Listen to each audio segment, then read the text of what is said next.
ما درته وویل زموږ ځوانان دا د میلو ډېر شوق لري، خاص کر پښتانه چې کله اخترونه راسي بس د کوشش دا وي چې یو ځای ته ځان ورسي.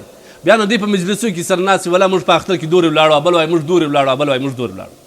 د اختر څخه در مخه مخه د روژې په وخت کې یا په روژه کې په د اخره عشره کې دی بس په موټرسایکل باندې اخته دی، په موټر باندې اخته دی، دې مستري ته یې بوځه، دې ته بوځه، دې ته بوځه، دی شی ور واچو، ښه سره برابر کړي. کله چې د اختر دویمه ورځ سي بس د پښو لاندې اور بل سي چې کله زه ژر د دا کوره وځم.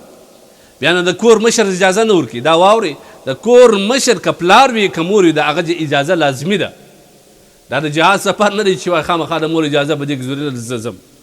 نه نه، دا کې د مور او د پلار رضا ضروري ده. دا به خامخا د دین اجازه ده.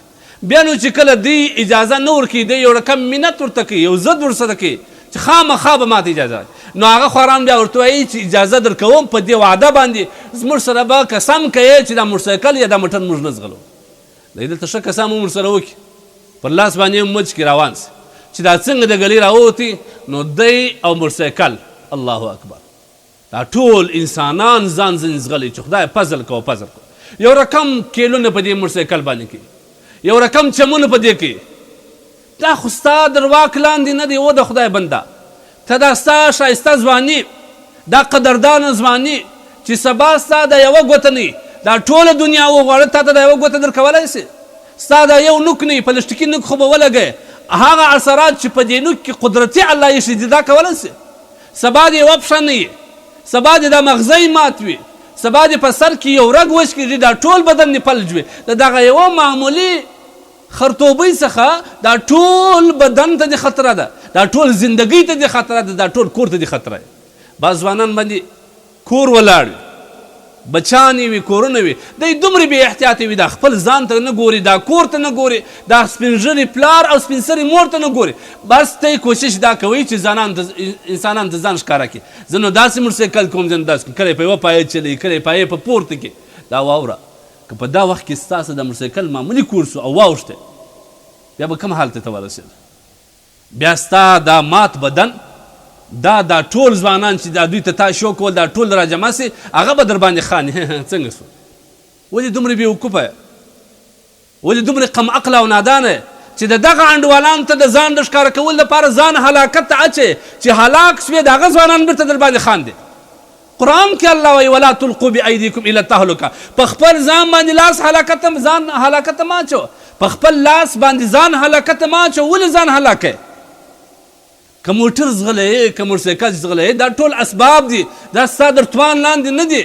دا هر شی چې کوم دی خرابېده کوي.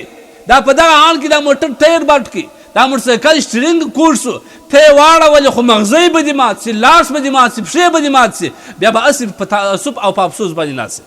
ټول قریبان به دې ژاړي. بعض کسان په دغه خرطوبي کې مړه سوي دي.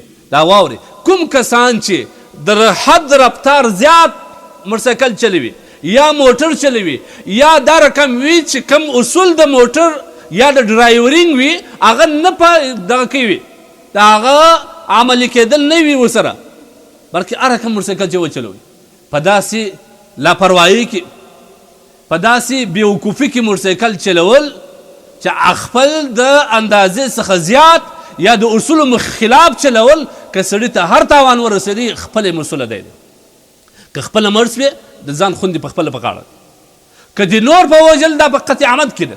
څومره انسانان موږ تاسو وینو په دغه وخت کې، څومره ټرافیک حادثې راځي، بل یې په ولې مړ کړي، دوه موټران سره جنګېدلي، په وینو باندې سره وي یا پکې مړي وي. بیا نو وایي خدای دې شهادت قبول کړي. چې شهادت د خرطوبۍ څه ولاړې باره نو دا خدای شهادت قبول کړي؟ دا خو عین خودکشي ده. صحیح دی کوم موټران چې په خپل عادي رفتار روان وي، یو حادثه راسي، صحیح دی دا شهیدان دي، په حکم کې د شهداو به راسي. لیکن دغه چې په قصد باندې موټر چېرته وجنګي، یا د موټر چې کوم اصول دي، د ټرافیک چې کوم اصول دي، د هغه خلاف روان دي، د چلولو پر ځای بازي ورباندې کوي. دا چې مړ سوی خدای دې وبخښي، خدای پاک دې شهادت قبول کړي، شهید سوی. موږ خو وایو الله دې وبخښي، خدای دې د احسان معامله ورسره وکړي، الله سبحانه وتعالی دې وبخښي. خو د ده عقل دا نه و چې مطلب خپل ځان حفاظت یې کړی، دی کم عقل و. نور مسلمانان خو به خود د مغفرت دعا ورته وکړي، لیکن دا په خودکشي کې راځي. دا واورئ، دا په خودکشي کې راځي.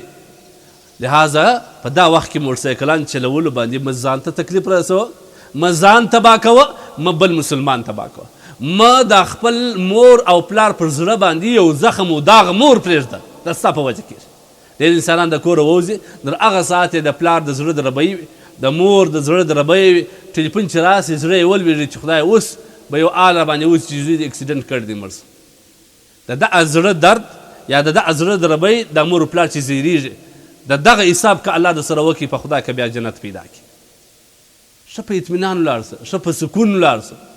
دغه پکنیک د ځان دپاره هم د سکون ذریعه وګرځوه، د مور و پلار لپاره هم وګرځوه. دغه موټرسایکل دور زغلول یا بازی په کول یا دا کول، دا څومره کم عقلي ده. دا باید سړی نه وکړي.